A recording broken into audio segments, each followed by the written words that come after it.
Okay, let's start chapter number 4। Chapter number 4 में हम लोग क्या देखने वाले हैं? अकाउंट्स के बेसिक कंसेप्ट्स देखेंगे, थ्योरेटिकल बेस देखेंगे कि अकाउंट्स की थियरी क्या है। Theory in the sense, for example, जैसे आप जब गुड्स खरीद रहे हो तो आप लोग क्या करते हो? अगर हम लोग जर्नल एंट्रीज की बात करें, आप लोग परचेज अकाउंट एक करके अकाउंट है, उसको आप डेबिट करते हो। जब हमने गुड्स खरीदे हम लोग परचेजेस अकाउंट डेबिट करते हैं। कोई एक बिजनेसमैन आके बोले कि यार मैंने गुड्स खरीदे हैं, मैं गुड्स बॉट अकाउंट क्यों नहीं लिख सकता? मेरी मर्जी, मेरे अकाउंट्स है, मेरा बिजनेस है, मैं गुड्स बॉट अकाउंट लिखूंगा। अगर ऐसा अलाउ हो जाए कि हर एक बिजनेसमैन अपने मन से अकाउंट्स लिखेगा तो प्रॉब्लम हो जाएगी। जैसे फॉर एग्जांपल, लाइट का बिल है, मैं लिख रहा हूं इलेक्ट्रिसिटी एक्सपेंस, कोई लिख रहा है टोरेंट पावर लिमिटेड। दोनों बात यही करना चाहते हैं कि उन्होंने लाइट का बिल पे किया है, लेकिन हम लोग उनको कंपेयर नहीं कर सकते। हम लोग जो इनको क्या कर सकते हैं? कंपेयर नहीं कर सकते। इसके लिए नेसेसरी है कि जो गवर्नमेंट या अकाउंट्स की जो मेन बॉडी है वो एक बेसिक जनरल प्रिंसिपल्स निकाले, ताकि सारे अकाउंटेंट उस प्रिंसिपल को क्या करें? फॉलो करें। तो हम लोग इस चैप्टर में उसी के बारे में डिस्कस करेंगे। Let's start. Introduction. Main objective of accounting is to provide appropriate, useful and reliable information. कि अकाउंट्स का मेन ऑब्जेक्टिव क्या है? हमेशा यूजफुल और रिलायबल इंफॉर्मेशन प्रोवाइड करना। कि हम लोग अकाउंट्स क्यों लिख रहे हैं? ताकि एक ओनर को पता चले कि उसने कितना प्रॉफिट कमाया है, उसकी कितनी लायबिलिटीज अभी भी पे करना बाकी है। ये ऑब्जेक्टिव तभी अचीव होगा जब सारे के सारे अकाउंटेंट यूनिफॉर्म रूल्स और प्रिंसिपल्स को क्या कर रहे हैं? फॉलो कर रहे हैं। मैं एक अलग रूल्स फॉलो कर रहा हूं, सामने वाला अलग रूल्स फॉलो कर रहा है, तो हम दोनों के अकाउंट्स कंपैरेबल नहीं होंगे। हर एक इंसान अकाउंट्स वैसे लिखेगा जैसे उसको फेवर कर रहे हैं। कि फॉर एग्जाम्पल, मैंने किसी से गुड्स खरीद लिए हैं, मेरा एक्सपेंस भी एक टाइप का हो गया। मैं बोल रहा हूं मैं एक्सपेंस अभी नहीं दिखाऊंगा, मैं एक्सपेंस बाद में दिखाऊंगा, मेरी मर्जी, मेरे अकाउंट्स है। तो यहाँ पे ये प्रॉब्लम रहेगी। इसके लिए नेसेसरी है कि अकाउंट्स के अंदर क्या होने चाहिए? यूनिफॉर्म रूल्स होने चाहिए कि सारे अकाउंटेंट, इंडिया के हो या बाहर के हो, सब लोग same set of rules follow कर रहे हैं। इन कंसेप्ट्स का नाम क्या है? GAPP। एग्जाम के लिए 1 मार्क के लिए इंपॉर्टेंट। कि GAPP क्या है? Generally accepted accounting principal. Generally accepted accounting principal क्या है? कि भाई हम, आप, हर एक जो अकाउंटेंट है या अकाउंटिंग बॉडी है वो ये प्रिंसिपल्स को एक्सेप्ट कर रहा है। हर एक इंसान जो भी मींस अकाउंट्स की उसको बेसिक नॉलेज है, वो इस कंसेप्ट को क्या कर रहा है? फॉलो कर रहा है। एग्जाम्पल के जैसे एसेट की वैल्यू डिक्रीज होना, तो रिडक्शन इन वैल्यू के लिए हमने एक नाम दिया है डेप्रीसिएशन। कभी कोई इंसान जिसको आपने क्रेडिट पे गुड्स बेचे थे, वो आपको पैसे नहीं दे रहे, उसके लिए एक टर्म है, उस टर्म का नाम आप सबने चैप्टर 2 में सीखा है, बैड डेट। तो यहाँ पे वो जनरली एक्सेप्टेड अकाउंटिंग प्रिंसिपल्स की हम लोग क्या कर रहे हैं? बात कर रहे हैं। ये अकाउंट्स के बेस हैं। जो भी आगे आपने नहीं पढ़े थे कैश और क्रेडिट के, मैंने आपको 3 गोल्डन रूल सिखाए हैं। कि पार्टी का नेम दिया हो तो क्या होगा, कीवर्ड्स दिए हो तो क्या होगा। कीवर्ड दिए हैं और पार्टी का नेम नहीं दिया है, या फिर पार्टी का नेम दिया है, कीवर्ड नहीं दिए, या फिर दोनों नहीं दिए। ये हमने कुछ 3 गोल्डन रूल सीखे हैं ताकि आप आइडेंटिफाई कर सको कैश ट्रांजेक्शन, क्रेडिट ट्रांजेक्शन। तो हर एक बिजनेसमैन वैसे कुछ रूल्स फॉलो करते हैं जिनको हम लोग कॉमन टर्म्स में क्या कहते हैं? GAAP। Generally accepted accounting principle refer to the rules और गाइडलाइंस अडॉप्टेड। जो रूल्स और गाइडलाइंस हमने अडॉप्ट की है, हमने एक्सेप्ट की है अकाउंटिंग की ट्रांजेक्शंस को रिकॉर्ड और रिपोर्ट करने के लिए, ताकि हर एक जो अकाउंटेंट है या हर एक अकाउंट्स की इंफॉर्मेशन है उसके अंदर क्या है? यूनिफॉर्मिटी और कंसिस्टेंसी आए। ये जो प्रिंसिपल्स हैं have evolved over a long period of time. ऐसा नहीं है कि ये प्रिंसिपल कल उठ के बन गए थे या एक दिन पे बन गए थे। काफी सारे लोगों ने अकाउंट्स लिख के देखे, उसमें जो गलतियां लग रही हैं उन्होंने उसको क्या किया? इंप्रूव किया। इसका मैं बेसिक एग्जांपल देता हूं। जैसे आप सबने पढ़ा है ट्रेडिशनल अकाउंटिंग कंसेप्ट, तो पहले कुछ ट्रेडिशनल अकाउंटिंग कंसेप्ट थे, पर्सनल अकाउंट, रियल अकाउंट, पर है ना, नॉमिनल अकाउंट। फिर काफी सारे अकाउंटेंट ने देखा ये कंसेप्ट इतने बेटर नहीं है, तो एक मॉडर्न अप्रोच आई थी जो है ना 5 हिस्सों में बांट रही थी। याद है? आप सबने पढ़ा है, एसेट, लायबिलिटी, एक्सपेंस, इनकम और कैपिटल। तो ये हमेशा इवॉल्व होते रहते हैं। पॉसिबल है 5 इयर्स के बाद कोई और बेटर अकाउंट्स लिखने के कंसेप्ट आ जाए। किन किन लोगों ने इसको बनाया? अकाउंटेंट, कस्टम्स मतलब गवर्नमेंट ऑफिसर, लॉयर्स, इन सब ने मिलके क्या किया है, उन्होंने ये अपने एक्सपीरियंस के थ्रू ये GAAP के प्रिंसिपल्स बनाए हैं। अब फीचर्स ऑफ अकाउंटिंग प्रिंसिपल, कि अकाउंटिंग के प्रिंसिपल्स कैसे होने चाहिए, जनरल बेसिक आपका 3 मार्क्स का है। अब ध्यान देना, इस चैप्टर में इंपॉर्टेंट टॉपिक कौन सा है? एक तो आपका GAAP 1 मार्क के लिए इंपॉर्टेंट है। ये फीचर्स कभी कभी आपसे 3 मार्क्स में पूछ सकते हैं। तो देखो, accounting principles are man made, ये नेचर के प्रिंसिपल नहीं है, अकाउंटेंट ने अपने एक्सपीरियंस के थ्रू इनको बनाया है। आर फ्लेक्सिबल, मैंने आपको बताया पहले एक अलग ट्रेडिशनल कंसेप्ट था, अभी मॉडर्न कंसेप्ट है। 5 years down the line possible है और कोई बेटर कंसेप्ट आ जाए। आर जनरली एक्सेप्टेड, कि मोस्टली हर एक इंसान क्या करेगा? एक्सेप्ट करेगा। अब आप बोलोगे कि सर जनरली एक्सेप्टेड मतलब क्या? यहाँ कुछ कंडीशंस हैं। फॉर एग्जांपल, आपने कल उठ के अकाउंट्स का एक अच्छा प्रिंसिपल बनाया कि हमारे हिसाब से अकाउंट्स ऐसे रिकॉर्ड होने चाहिए। आपने एक प्रिंसिपल बनाया, अगर आपको अकाउंट्स में अच्छी सपोज करो नॉलेज आ गई, PhD कर लिया आपने, फिर आपने वो प्रिंसिपल बनाया है, तो कुछ कंडीशंस है, वो कंडीशन सेटिस्फाई होंगी, फिर ही आपके प्रिंसिपल को GAAP में कंसिडर किया जाएगा या फिर उसको लोग एक्सेप्ट करेंगे। कौन सी क्राइटेरिया? सबसे पहले रेलेवेंस, आपका प्रिंसिपल जो है रेलेवेंट होना चाहिए करंट अकाउंटिंग इंफॉर्मेशन के हिसाब से। ऑब्जेक्टिव, के अकाउंट्स का मेन ऑब्जेक्टिव क्या है? यूजर्स को फेयर इंफॉर्मेशन मिले। फॉर एग्जांपल, मैं रिलायंस के अकाउंट्स देख रहा हूं, तो रिलायंस के अकाउंट्स देख के मुझे पता चलना चाहिए, क्या पता चलना चाहिए? कि रिलायंस में जो इंफॉर्मेशन है वो ट्रू एंड फेयर व्यू है कि नहीं है, मींस रिलायंस की प्रॉपर इंफॉर्मेशन मुझे मिल रही है कि नहीं। और फ्लेक्सिबल, हमेशा प्रिंसिपल क्या होना चाहिए? फ्लेक्सिबल, कभी आप रिजिड नहीं हो सकते, ऐसे करना है मतलब ऐसे ही करना है, आपके प्रिंसिपल हमेशा फ्लेक्सिबल होने चाहिए। तो 3 मार्क के लिए इंपॉर्टेंट टॉपिक, अंदर का कंटेंट TS में से आप एक बार रेफर कर सकते हो। आगे, अब हर एक बिजनेसमैन में हम लोग कुछ अजम्पशन रखते हैं कि वो जो भी बिजनेसमैन है वो ये अजम्पशंस को फॉलो करता होगा। क्लियर? हम लोग अज्यूम करेंगे कि कोई भी बिजनेसमैन है, भले छोटे से छोटा हो, मेरे जैसे क्लासेस चला रहा हो, या अंबानी हो, रिलायंस हो, वो अपने बिजनेस में ये अजम्पशंस फॉलो करते ही होंगे। देखो क्या है वो fundamental accounting assumption. Fundamental accounting assumptions are the assumption which are assumed that all organization are following। आप हमेशा अज्यूम करोगे कि यार किसी के भी आप अकाउंट्स पढ़ रहे हो, आप अज्यूम करोगे यार ये तो ये तीनों कंसेप्ट को फॉलो करता होगा। वो कंसेप्ट क्या है देखते हैं हम लोग। Organisation which are not following fundamental accounting assumption, suppose करो मेरी क्लासेस उन assumption को फॉलो नहीं करी है, तो मेरे को मेरी क्लासेस के अकाउंट्स के पहले लिखना पड़ेगा कि भाई मैंने ये जो 3 मेन प्रिंसिपल थे उसमें से ये प्रिंसिपल फॉलो नहीं किया और ये फॉलो नहीं करने का रीजन। अब हम लोग जब पढ़ेंगे तब आपको पता चलेगा कि ये मेन जो आपके बेसिक प्रिंसिपल्स क्या है। बट ऐसे समझो 3 प्रिंसिपल्स हैं जो हम लोग अज्यूम करेंगे कि हर एक कंपनी क्या करती है? फॉलो करती है। अगर फॉलो नहीं कर रही है तो उसको डिस्क्लोज करना पड़ेगा कि वो क्यों फॉलो नहीं कर रही। आगे 3 असम्पशन है वो, गोइंग कंसर्न, कंसिस्टेंसी और तीसरा है अक्रूवल। अब इन सबको हम लोग इन डिटेल में पढ़ते हैं। अभी तक बस आपके दिमाग में यही जाना चाहिए कि हर एक कंपनी जो है वो इन 3 कंसेप्ट को क्या करती है? फॉलो करती है। अगर नहीं करना है तो उसको पहले ये डिस्क्लोज करना पड़ेगा।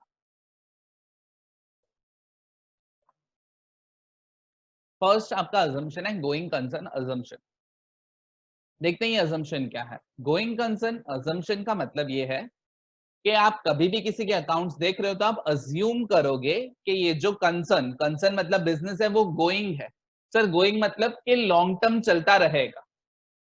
कभी भी आप कोई बिजनेस के अकाउंट्स लिख रहे हो या अकाउंट्स पढ़ रहे हो, आप हमेशा अज्यूम करोगे कि ये जो बिजनेसमैन है उसके पॉइंट ऑफ व्यू से ये बिजनेस लॉन्ग टर्म तक चलता रहेगा, उसको अकाउंट्स इस बेसिस पे ही लिखने हैं। सर समझे नहीं, ऐसा क्यों अज्यूम करना है? देखो फॉर एग्जाम्पल मैं क्लासेस चला रहा हूँ, ठीक है, मैंने किसी से कुछ बाय किया है 3 मंथ्स के क्रेडिट पे, मतलब 3 महीने बाद मेरे को उस पर्सन को पैसे देने हैं। और दूसरा मैंने क्लासेस के लिए बैंक से लोन लिया है, बैंक से लोन जो लिया है मेरे को उसको 3 इयर्स के बाद पे करना है। एक मिस्टर ए है जिसको पेमेंट कब करनी है? जिसको पेमेंट करनी है आफ्टर 3 मंथ्स, और एक बैंक है जिसको पेमेंट करनी है आफ्टर 3 इयर्स। तो मेरे बुक्स में दोनों अलग अलग टाइप की लायबिलिटी। अगर आपका चैप्टर 2 के कंसेप्ट स्ट्रॉन्ग है तो आपको पता होगा पहली जो मिस्टर ए की लायबिलिटी है दैट इज करंट लायबिलिटी, और जो दूसरी है बैंक लोन है वो क्या है, आपकी नॉन करंट लायबिलिटी है।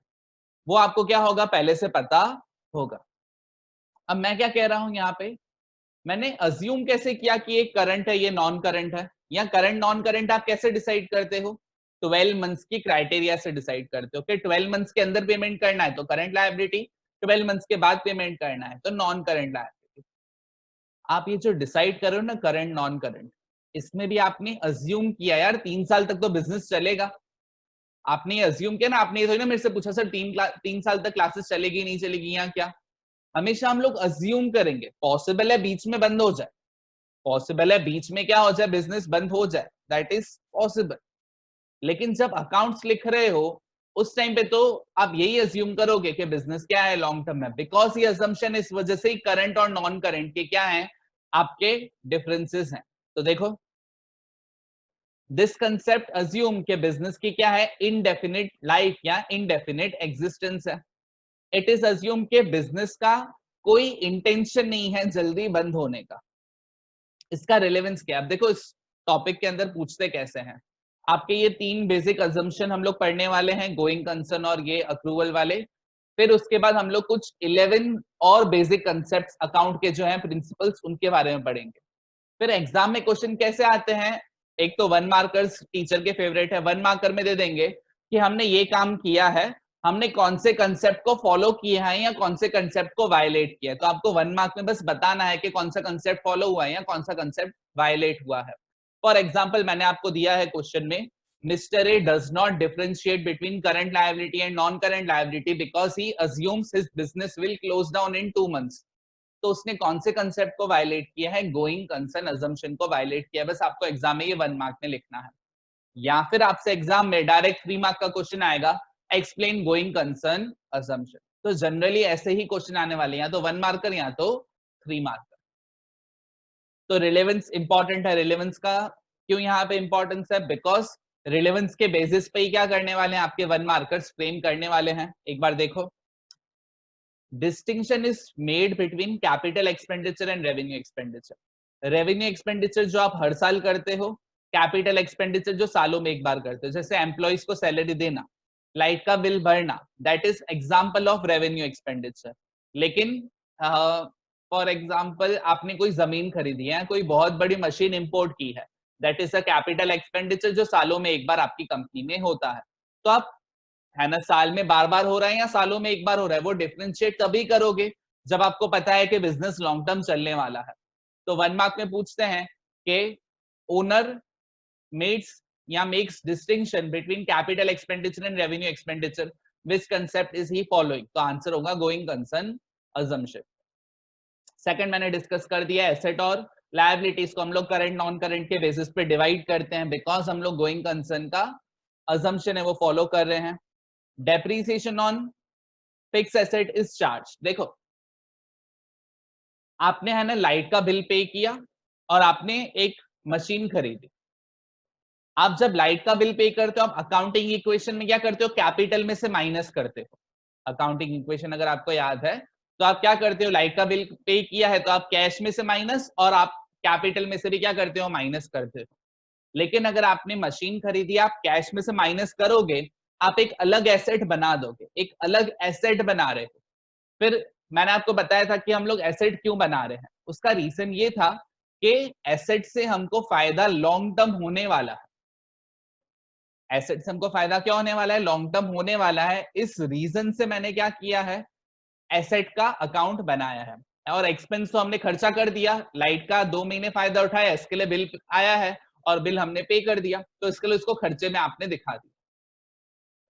तो ये एसेट और एक्सपेंस में जो डिफरेंस है, और काफी बार जैसे एसेट की वैल्यू कम होती जाती है, जैसे मैंने मशीन खरीदी है 1 लाख की, उसको मैंने 2 साल के लिए यूज किया है, अभी बेचने जाऊंगा उसकी मार्केट वैल्यू 70 होगी, तो एसेट की वैल्यू कम कर रहा हूं ये सोच के कि यार मैं इसको 5 साल यूज करने वाला हूं। फॉर एग्जाम्पल एक्टिवा आपने खरीदी, 60,000 में एक्टिवा खरीदी, आप तो ये तो सोचोगे ना यार 4-5 साल चलेगी। हर साल आप सोचोगे कि यार इसकी वैल्यू थोड़ी थोड़ी कम होती जाएगी। थोड़ी थोड़ी कम कर रहे हो बिकॉज आप सोच रहे हो कि लॉन्ग टर्म बिजनेस चलेगा। कभी भी ये अजम्पशन आपके दिमाग में आ रहा है ना कि भाई हम लोग ये चीज इसके लिए कर रहे हैं बिकॉज हम लोग सोच रहे हैं कि लॉन्ग टर्म बिजनेस चलेगा, लिख के आ जाना, ये कौन सा है, गोइंग कंसर्न अजम्पशन। आगे सेकंड अजम्पशन है कंसिस्टेंसी। ये सबसे इजी अजम्पशन है। What is consistency? कि आपने कोई एक तरीका फॉलो किया है, बस उस तरीके को कभी चेंज नहीं करो, क्या करते रहो, वो सेम तरीका फॉलो करो।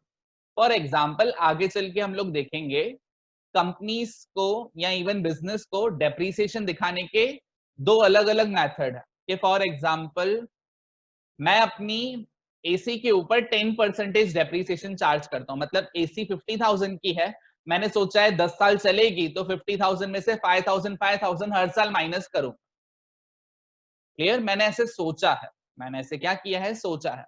अब कल उठ के मेरी इच्छा हुई यार पिछले साल 5% दिया था ना, इस साल मेरा है ना दिल बोल रहा है 10% देता हूं, या पिछले साल 10% दिया था, इस साल मेरा दिल बोल रहा है 35% देता हूं।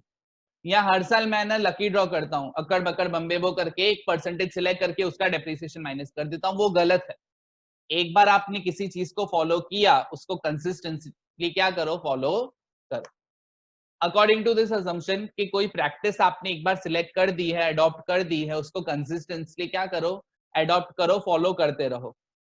हाँ सर, कभी कल उठ के आपके एसी में कुछ शॉर्ट सर्किट हो जाए, फिर उस साल ज्यादा डैमेज हुआ तो ज्यादा माइनस करना चाहिए। हाँ, अगर आपके पास जेन्युइन रीजन है तो आप भले चेंज करो, लेकिन उसके लिए एक जेन्युइन रीजन होना चाहिए।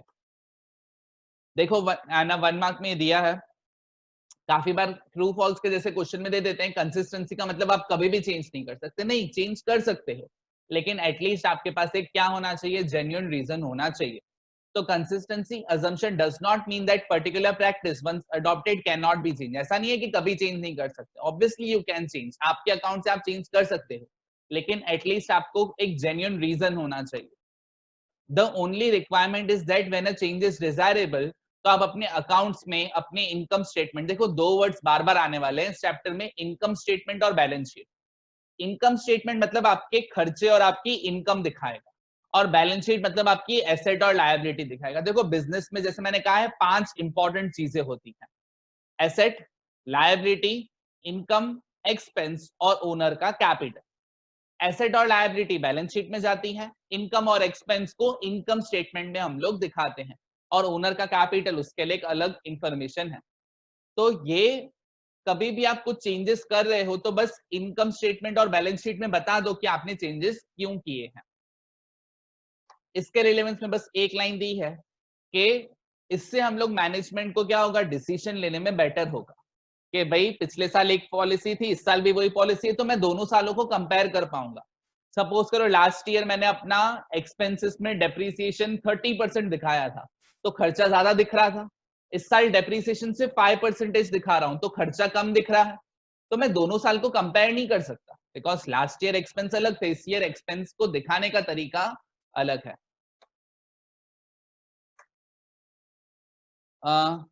ओके, थर्ड में यहाँ पे हेडिंग गलत आ गई है, यहाँ पे हेडिंग में आएगा आपका अक्रूवल अजम्पशन। अक्रूवल अगर आपने चैप्टर 3 सीखा हुआ है मेरे से तो आपको पता होगा, अक्रूवल मतलब कि क्या, अगर आपकी रेवेन्यू और कॉस्ट जो है वो रिकॉग्नाइज हो गई है, रिकॉग्नाइज वर्ड के ऊपर फोकस रखना, रिकॉग्नाइज हो गई है तो उसको बुक्स में शो करो। देखो दो बेसिस होते हैं, अक्रूवल बेसिस और cash basis. What is accrual basis? Accrual basis का मतलब होता है मैंने आपसे गुड्स खरीदे, आपने मेरे गोडाउन में गुड्स बेच दिए हैं, आपने मेरे गोडाउन में गुड्स बेच दिए, अभी पैसे मैंने क्या कहा कि 3 महीने बाद दूंगा, तो भी मुझे मेरी बुक्स में परचेस दिखाना पड़ेगा, मतलब मैं खर्चा दिखा दूंगा, परचेस आप अपनी बुक्स में सेल दिखा दो। मैंने पैसे तो दिए नहीं है तो भी आपने अपनी इनकम दिखा दी, मैंने पैसे दिए नहीं है तो भी मैंने अपना एक्सपेंस दिखा दिया। क्यों? बिकॉज गुड्स ट्रांसफर हो गए हैं, प्रॉमिस हो चुका है कि मैं आपसे पेमेंट करने वाला हूं। सपोज करो मैंने सिर्फ ऑर्डर प्लेस किया है तो नहीं दिखाऊंगा परचेस, ना ही तब आप सेल दिखाओगे, तब आप नो एंट्री करोगे। लेकिन आप परचेस और सेल कब दिखाएंगे हम दोनों? जब गुड्स आपके यहां से मेरे यहाँ पे आ गए हैं। तो रिकॉग्नाइज कब करना है? जब एक्चुअल में वो ट्रांजेक्शन हो गई है। मैटर नहीं करता कि कैश ट्रांसफर हुआ है कि नहीं। आउटस्टैंडिंग एक्सपेंस, आई होप आप सबको याद हो, हमारा फेवरेट क्रेजी 4 ऐप के ऊपर मैंने क्रेजी 4 का पूरा डाला हुआ है। तो देखो क्रेजी 4 में क्या था, एक था उसके अंदर आउटस्टैंडिंग एक्सपेंस। मेरे को एक एम्प्लॉय को पैसे देने थे, फर्स्ट डेट आ गई है, सैलरी पे करनी थी, पे की नहीं है।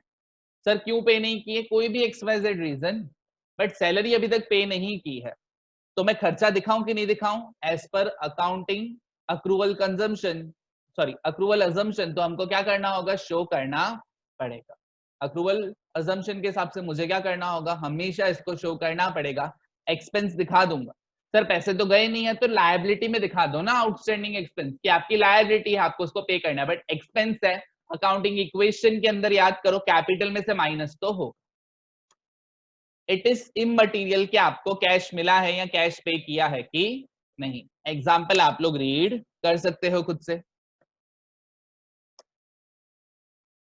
वैसे ही एक्सपेंसेस का इन्होंने एग्जाम्पल दिया है। अब रेलेवेंस, रेलेवेंस ये है कि हम लोग दोनों को मैच कर सकते हैं।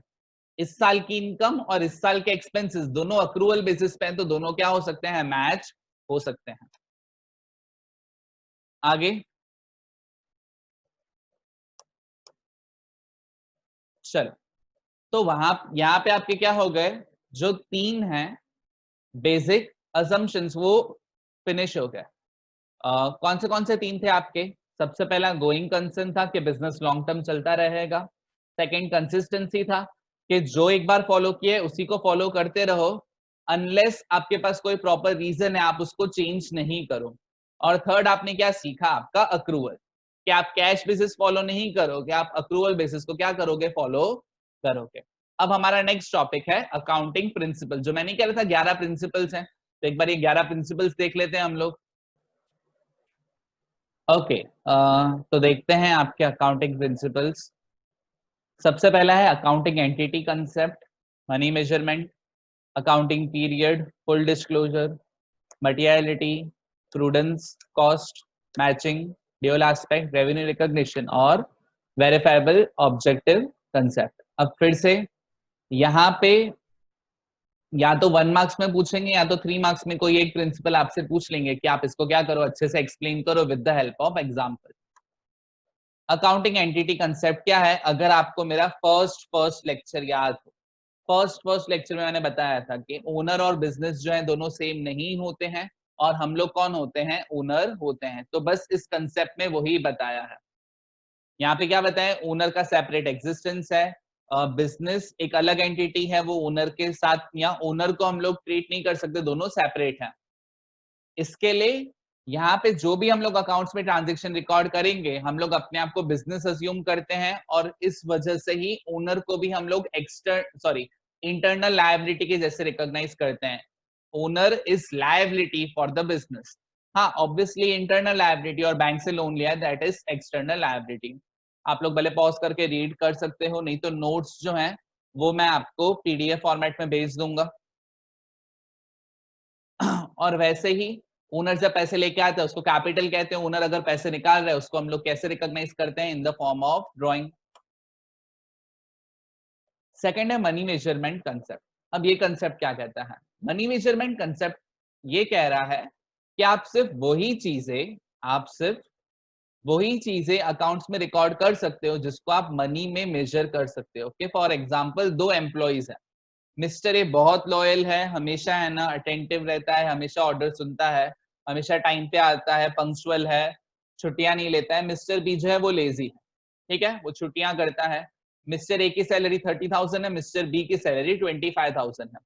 तो मैं अकाउंट्स में कभी ये रिकॉर्ड नहीं कर पाऊंगा कि भाई सैलरी जो है मिस्टर ए को ज्यादा इस वजह से मिल रही है बिकॉज वो ज्यादा एफिशिएंट है, या मिस्टर ए अच्छा एम्प्लॉय है, वो अकाउंट्स में नहीं आएगा। अकाउंट्स में बस ये आएगा मिस्टर ए को 30 मिलते हैं, मिस्टर बी को 25 मिलते हैं। क्लियर? तो जो चीज मनी में मेजर हो सकती है वही आएगा। In other words qualitative information कभी भी अकाउंट्स में नहीं आती। देखो यहाँ पे यही दिया है कि ओनली दोस ट्रांजेक्शन जो मनी में एक्सप्रेस कर सकते हैं वो अकाउंट्स में रिकॉर्ड होती है। नॉन मॉनेटरी इवेंट्स जो काफी बिजनेस के लिए इंपॉर्टेंट है, जैसे कल उठ के कोई है ना रिलायंस के बड़े सीईओ या किसी की डेथ हो जाए, कंपनी के लिए बहुत बड़ी बात है, कंपनी को आगे चल के लॉसेस होंगे, बट बिकॉज उसको हम लोग मनी में मेजर नहीं कर सकते, इसके लिए उसको हम लोग अकाउंट्स में रिकॉर्ड नहीं करेंगे। आप लोग जो मेरे को भेजते रहते हो इंस्टा पे या इन सब के कॉमर्स, इन सब के जो मीम्स नहीं होते हैं कि मम्मी को हमने कुछ बोला, मम्मी ने हमको चप्पल मारी, फिर आप जर्नल एंट्री मेरे को बना के बेचते हो। Flying chappal account debit to izzat account is just going out of the way, ऐसे कुछ आप बना के भेजते हो। याद रखना कभी भी आपको कोई वैसी मीम में टैग करें, लिख देना as per money measurement concept this can not be recorded. आगे, और हाँ ये क्या है आपकी एक काफी बड़ी लिमिटेशन है अकाउंट्स की, यहाँ पे अकाउंट्स की लिमिटेशन है कि वो क्या कर सकती है, जो क्वालिटेटिव एस्पेक्ट है उसको वो क्या कर रही है, इग्नोर कर रही है। फिर से पॉज करके भी आप रीड कर सकते हो या फिर पीडीएफ आपके पास अवेलेबल होगी ही। Next, accounting period principle. अब साथ में रहना, जो कोई भी बिजनेस एंटरप्राइज है अपने अकाउंट्स लिख रहा है तो एक स्पेसिफिक पीरियड के लिए लिखता है, वो पीरियड को हम लोग क्या कहते हैं, अकाउंटिंग पीरियड कहते हैं। इंडिया में ज्यादातर जो फाइनेंशियल ईयर है सब लोग उसको फॉलो करते हैं, मतलब 1 अप्रैल से लेके 31 मार्च तक 12 मंथ्स के लिए वो लोग अकाउंट्स लिखते हैं। देखो कभी कोई आपको बोले कि कोई इंसान 3 मंथ्स के लिए अकाउंट्स लिख सकता है, तो आंसर इज यस, उसके अकाउंट से उसके पास ये पावर है, लेकिन कंसिस्टेंसी को याद रखना। अगर एक बार 3 मंथ्स के लिए लिखना है, इसको हर साल 3 मंथ्स के लिए लिखना है। वो ऐसा नहीं कर सकता इस साल 12 महीने के लिए, नेक्स्ट ईयर 3 मंथ्स के हिसाब से लिखेंगे, फिर 6 महीने के हिसाब से लिखेंगे। क्लियर? तो उसको एक प्रिंसिपल या एक पीरियड को फॉलो कर रहा है तो उसको वही कंसिस्टेंटली फॉलो करना चाहिए। हाँ, गवर्नमेंट एडवाइस करती है कि आपको क्या करना चाहिए, फाइनेंशियल ईयर ही फॉलो करना चाहिए। जैसे 1 मार्क में काफी स्कूल में पूछते हैं कि कोई अकाउंटेंट है, उसने अकाउंट्स 1 जन से 31 दिसंबर लिखे हैं, इज ही राइट और रॉन्ग? तो वो राइट है। हाँ, इनकम टैक्स एक्ट में वो अलग बात होगी, बट अकाउंट्स के कंसेप्ट के हिसाब से उसकी कोई गलती नहीं है। अकॉर्डिंग टू दिस प्रिंसिपल के जो बिजनेस की लाइफ है उसको हम लोग स्मॉल पीरियड्स में डिवाइड करेंगे, स्मॉल पीरियड जो रेगुलर इंटरवल में आ रहा है उसको अकाउंटिंग पीरियड कहते हैं। अकाउंटिंग पीरियड हम लोग हमारे हिसाब से डिसाइड करते हैं। After the end of accounting period हम लोग इनकम स्टेटमेंट और बैलेंस शीट बनाते हैं। मींस 31 मार्च की हर एक को क्या होगी, बैलेंस शीट अवेलेबल होगी। आज अभी आप वीडियो पॉज करके क्या कर सकते हो, रिलायंस की 31 मार्च 2020 की बैलेंस शीट आप डाउनलोड कर सकते हो। अकाउंटिंग पीरियड जनरली यूजुअली क्या होता है, 1 ईयर का होता है, और वो कौन सा इंडिया में सब लोग फॉलो करते हैं, फाइनेंशियल ईयर फॉलो करते हैं।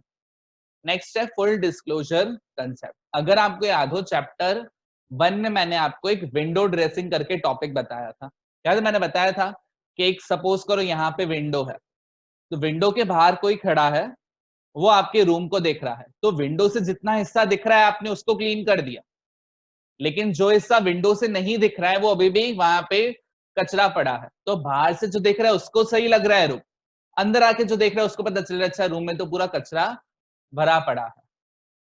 तो वैसे ही अकाउंट्स में काफी बार अकाउंटेंट चालाकी क्या करते हैं कि उनसे काफी ज्यादा नुकसान हुआ है, तो वो नुकसान को यहाँ वहां कोई खर्चे में दिखा देते हैं। जैसे बीएसएनएल यहाँ कहीं पे हुआ था, उनको काफी सारा लॉस हुआ था, उन्होंने पता है एक एक्सपेंस के नाम में दिखा दिया था T and refreshment and other expenses. T and refreshment and other expenses, मेरे को साल याद नहीं है, बट उस साल में उस कंपनी के T refreshment and other expenses कुछ करोड़ ऑफ रुपीस में हुए थे, करोड़ ऑफ रुपीस की वो लोग चाय पी रहे हैं। आगे, तो वो लोग ऐसे करते हैं कि जो भी गलतियां हुई हैं उसको अलग तरीके से शो करते हैं। According to this principle apart from legal requirements, बस ये क्या बोल रहा है फुल डिस्क्लोजर में, जो जो बिजनेस के लिए इंपॉर्टेंट है या जो जो अकाउंट्स पढ़ रहा है उसके लिए इंपॉर्टेंट है, वो इंफॉर्मेशन आपको क्या करनी चाहिए, अच्छे से डिस्क्लोज करनी चाहिए। For example bad debt, bad debt को आपको अलग से दिखाना चाहिए, आप बैड डेट को बाकी सारे एक्सपेंसेस के साथ मर्ज करके नहीं दिखा सकते। It is a relevant expense. जैसे स्टेशनरी का एक्सपेंस मेरे बिजनेस के लिए बड़ा है, आपके है ना जो पेरेंट्स का बिजनेस होगा उसमें स्टेशनरी का एक्सपेंस इतना होगा नहीं, बिकॉज मैं क्लास चल रहा हूँ, मेरा स्टेशनरी का एक्सपेंस है, आपका इतना स्टेशनरी का नहीं होगा। आप में गुड्स खरीदने के एक्सपेंसेस बहुत होंगे, मेरे में गुड्स नहीं है बिकॉज मैं एक सर्विस प्रोवाइड कर रहा हूँ। तो बिजनेस टू बिजनेस जो एक्सपेंसेस रिलेवेंट है उनको वो एक्सपेंसेस को फुल्ली डिस्क्लोज करना चाहिए। इससे क्या होगा, जो अकाउंट्स पढ़ रहा है, जो पार्टीज अकाउंट्स पढ़ रही है उनको सही इंफॉर्मेशन मिलेगी। कि फॉर एग्जांपल मैंने 5 अलग अलग बैंक से लोन लिया, तो मैं अलग सिर्फ एक हेडिंग देके बैंक लोन करके नहीं दिखा सकता, मुझे हर एक बैंक का नाम दिखाना पड़ेगा ताकि सामने वाले को पता चले अच्छा इसने एक बैंक से नहीं 5 बैंक से इन्होंने क्या किया है, लोन लेके रखा है। एग्जाम्पल, जो विजय माल्या ने नहीं किया था, उसने काफी सारे बैंक से लोन लिया था, एसबीआई से लिया था, आईसीआईसी से लिया था, एसबीआई को नहीं पता था आईसीआईसीआई का लोन बाकी है, एंड वाइस वर्सा। और ऑब्वियसली अगर आप फॉलो नहीं करते तो कंपनीज एक्ट के थ्रू आपके ऊपर पेनल्टी लगती है, विजय माल्या के ऊपर पेनल्टी लगती है अगर उसको हम लोग इंडिया में पकड़ के रखते हैं तो। मटेरियलिटी सेम कंसेप्ट है, जो जो मटेरियल इंफॉर्मेशन है, फुल डिस्क्लोजर जैसा ही है ऑलमोस्ट, जो जो मटेरियल इंफॉर्मेशन है उसको अच्छे से आपको शो करना पड़ेगा। क्लियर?